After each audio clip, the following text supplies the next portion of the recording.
Now that the response sheet is out, in slot 7, I found 6 questions which were wrong. तो वो कौन से questions थे और वो क्यों wrong थे वो आज हम देखेंगे. So let us see the first question. So this is the question, blood relationship. Many of you would have seen that this question answer given as wrong. अब वो wrong क्यों है देखो. अब यहाँ पे दो प्रॉब्लम है. एक तो उन्होंने करेक्ट ऑप्शन दिया है ये aunt. So they have given this answer and majority of the students have found mother as the answer. ये मैंने भी टिक किया है. अब ये आंसर क्यों होगा देखो. गर्ल्स मदर एंड बहन का रिलेशन मदर अगर है तो क्या होगा. मतलब गर्ल्स की मदर बहन की मदर है, मतलब बहन एंड वो गर्ल एक दूसरे के ब्रदर सिस्टर हो गए और ये उनकी मदर हो गई. नाउ हर मदर मतलब उसकी मदर्स ब्रदर मतलब इसका brother is the only son of my mother's father. तो ये बहन के मदर के फादर का ये ओनली सन है. सो this is the correct diagram और उसके हिसाब से मदर आंसर करेक्ट आना चाहिए. अब उन्होंने जो आंसर दिया है आंट वो भी रॉन्ग नहीं है.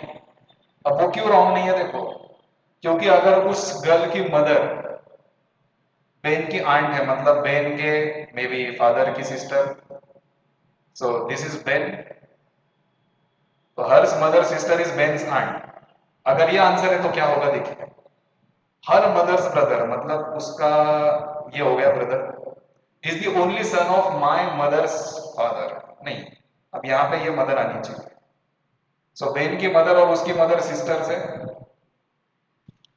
तो उसके मदर का brother is the only son of my mother's father. So बहन के मदर का ये फादर हुआ और उसका ये ओनली सन है और ये उस गर्ल के मदर का ब्रदर है. ये भी डायग्राम सही है और इस डायग्राम के हिसाब से आंट ये भी आंसर सही है. मतलब उन्होंने दिया हुआ गलत नहीं, लेकिन अगर मेजॉरिटी स्टूडेंट्स ने मदर टिक किया और उनको रॉन्ग दिया है तो वो भी गलत है. So we can report this problem. यहाँ पे मार्क्स मिलने चाहिए, सबको मिलने चाहिए बिकॉज दो ऑप्शंस करेक्ट है. So in that case they give marks to everyone. So यहाँ पे आपका 1 मार्क बढ़ेगा. Next is this sitting arrangement. Actually, because of these wrong questions, it took a lot of time while solving the question. अब देखिए यहाँ पे arrangement है. B is between E and C. So you can write B is between E and C like this, or you can write it like this also. अब मेरा answer था only 1 and 3 together. ये मैंने answer tick किया है, तो इसकी जरूरत नहीं है. अब सीधा तीसरा देखते हैं. B is between A and K. So D is between A and E. Sorry, ये दो पॉसिबिलिटी आएंगे. अगर हम इन दोनों को जोड़ना चाहेंगे तो एक पॉसिबिलिटी होगी A D E B C और दूसरी पॉसिबिलिटी होगी ये C B E D A. इन दोनों को जोड़ दिया हमने और इन दोनों को जोड़ दिया. So you take any possibilities. आपको यूनिक कॉम्बिनेशन नहीं मिलता, लेकिन सेंटर में दोनों के हमेशा ई बैठा है. So ideally 1 and 3 answer correct आना चाहिए था जो मैंने टिक किया, लेकिन उन्होंने बोला है कि सारे के सारे जरूरी है. अब यहाँ पे थोड़ा सा एम्बिग्यूटी ऐसा है कि कोई बोलेगा सर उन्होंने ये नहीं बोला है कि एग्जैक्टली बिटवीन, मतलब B is exactly between E and C, ऐसा नहीं बोला है. मतलब B बीच में कहीं पे भी हो सकता है. अब उसके हिसाब से देखा जाए तो बहुत सारी मल्टीपल पॉसिबिलिटी आएगी एंड उसमें तीनों साथ में लिए तो भी आंसर नहीं आएगा. मतलब अगर वो बोले भी कि ऐसा हमने केस कंसिडर किया था, it is not exactly between them, तो उस केस में भी आंसर आता ही नहीं है. Even if you take 3 possibilities, 3 statements together, so there are multiple possibilities and you don't get the answer. मतलब किसी भी हालत में ये तो आंसर आएगा नहीं. सो यहाँ पे डेफिनेटली आंसर 63 आना चाहिए.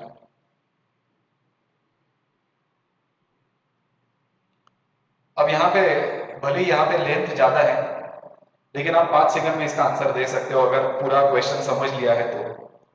सो which of the following statement is not correct बोला है, तो ये नॉट करेक्ट है और मैंने आंसर नहीं किया ये. So this is the answer. There is no one to the right of Paul. Now this statement is enough. ये स्टेटमेंट इनफ है बताने के लिए answer. The statement is Paul lives in one of the 2 houses in the middle. So there are 8 houses, तो middle में जो house होंगे 4th and 5th. So Paul या तो 4th हाउस में या तो 5th हाउस में. अगर ऐसा है तो there is no one to the right of Paul, ये पॉसिबल ही नहीं है ना. उसके राइट में कम से कम 3 लोग तो होने चाहिए, तो इसलिए ये स्टेटमेंट रॉन्ग है इसका। तो this should be the answer.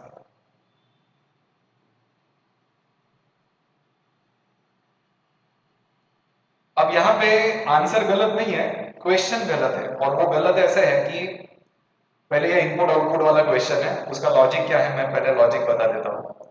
So first they have taken 5 letter words, उनको पहले अल्फाबेटिकली अरेंज किया, और उसके बाद they have taken 3 letter words और उनको अल्फाबेटिकली अरेंज किया, that is the logic. Now in the given statement पहले हम 5 लेटर वर्ड्स को अल्फाबेटिकली अरेंज करेंगे, एंड फिर उसके बाद 4 लेटर वर्ड्स, क्योंकि 4 5 एंड 4 लेटर वर्ड्स ही है, उनको अरेंज करेंगे, तो उनके हिसाब से जो आंसर है 6 वो करेक्ट आता है।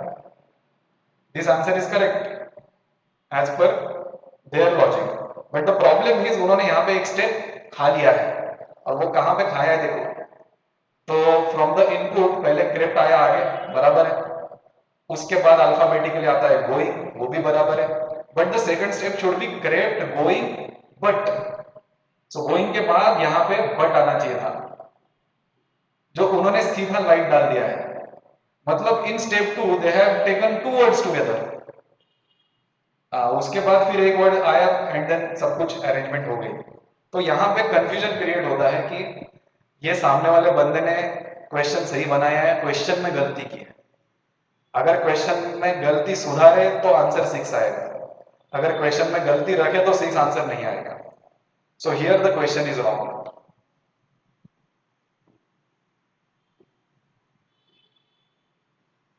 वेन डायग्राम का ये क्वेश्चन, अब ये भी थोड़ा सा कंट्रोवर्शियल है, मैंने तो ये आंसर ठीक किया था जो रॉन्ग आया है मेरा।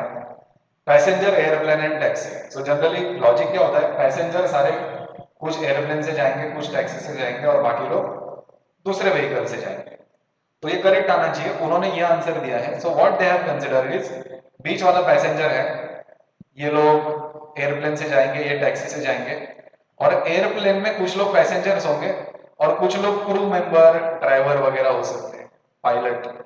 एंड टैक्सी में पैसेंजर भी हो सकता है और टैक्सी का ड्राइवर भी हो सकता है जो पैसेंजर नहीं होता। उनके हिसाब से ये करेक्ट है, कुछ लोगों के हिसाब से ये भी करेक्ट होगा।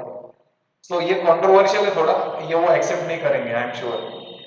सो इसको रेज करने में थोड़ा सा रिस्क है।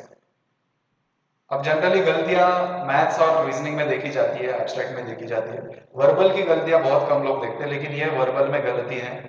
ये पैसेज था जिसमें ट्रांसक्रिप्शन ये वर्ड का synonyms as used in the passage, ये 5 ऑप्शंस दिए हैं। अब आप ये लाइन पढ़ेंगे तो इसमें मेंशन किया है कि ये जो कोई भी है वैरायंट that encodes a protein that blocks the transcription of several other genes that are essential to mosquito development. So what do you analyze from this word? Transcription मतलब वो genes में कुछ बदलाव करने वाला, कुछ तो changes, something should happen with the genes. Now जो कुछ भी दिए हैं ऑप्शंस यहाँ पे, उन्होंने दिया है ऑप्शन एविडेंस और मैंने टिक किया इंडक्शन। अब एविडेंस का तो कोई सवाल ही नहीं है यहाँ पे, it should change something in the genes, genes में कुछ ना कुछ चेंजेस लाने चाहिए। एविडेंस क्या चेंजेस लाएगा, एटलीस्ट इंडक्शन तो कुछ चेंजेस ला रहा है। सो ट्रांसक्रिप्शन का यहाँ पे थोड़ा सा मतलब ऐसा है development. So induction goes close to this word and definitely evidence does not glow, जो उन्होंने आंसर टिक किया है। तो ये भी एक रॉन्ग है, but again since it's a verbal, I really doubt whether CET cell will accept this mistake. So जो mistakes वो definitely accept करेंगे, वो मैंने बताया है। So if you want to raise, you can raise those doubts. And 6 में से 2 मैंने जो बोला लास्ट वाले 2 वो शायद accept नहीं करेंगे, लेकिन पहले 4 accept करने चाहिए। In that case, if you can increase your score by 4, that will definitely help you.